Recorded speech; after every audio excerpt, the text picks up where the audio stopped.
বন্ধুরা, আমি সেতু ন্যাচারাল লাইফ চ্যানেলে সবাইকে স্বাগত জানিয়ে আজকে আমি তোমাদের সঙ্গে শেয়ার করব মিষ্টি কর্মচার আচার।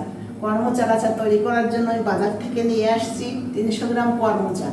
তোমরা সবাই দেখতে থাকো আমি কিভাবে তৈরি করি।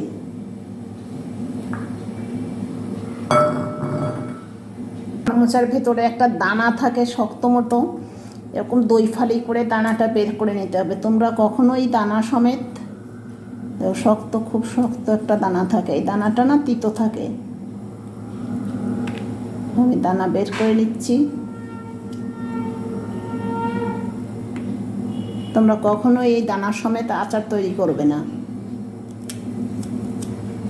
তাহলে তিতো হয়ে যাবে।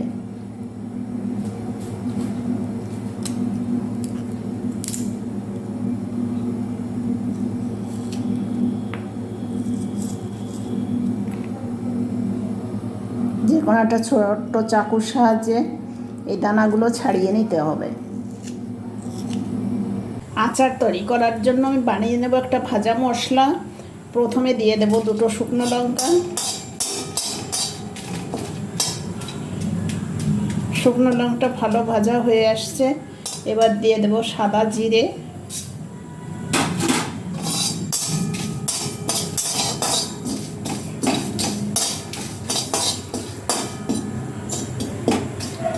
সাদা জিরা ভাজা হয়েছে, এবার দিয়ে দেব মৌরি। ভালো একটা গন্ধ বেরোলে নামিয়ে দেব।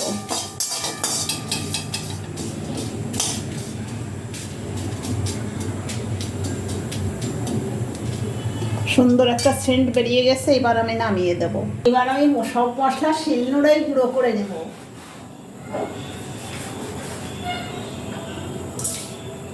কোনো মশলা, আচারের মশলা কখনো মিহি করে বাটবে না, মিহি করে বাটলে তেতো হয়ে যায়। একটু দানা দানা মতো রাখবে।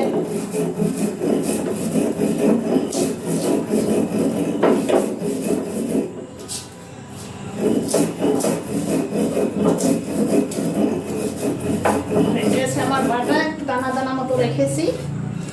চিনি ভালো করে ফুটিয়ে একটা শিরার মতো মিশ্রণ তৈরি করে নেব। শিরার মতন একটা মিশ্রণ তৈরি হয়ে গিয়েছে, এবার আমি দিয়ে দেবো কেটে রাখা কর্মচা। এভাবে কিছু টাইম ফুটতে দেব।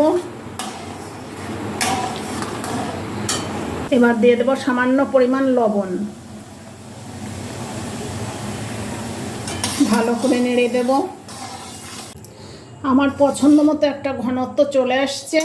এখন আমি ভাজা মশলা দিয়ে নামিয়ে দেব। কিছুক্ষণের জন্য ঠান্ডা হতে রেখে দেব। ঠান্ডা হয়ে গেলে আরও ঘনত্বটা কিছুটা বেড়ে যাবে। তৈরি হয়ে গিয়েছে দুর্দান্ত স্বাদের মিষ্টি কর্মচার আচার।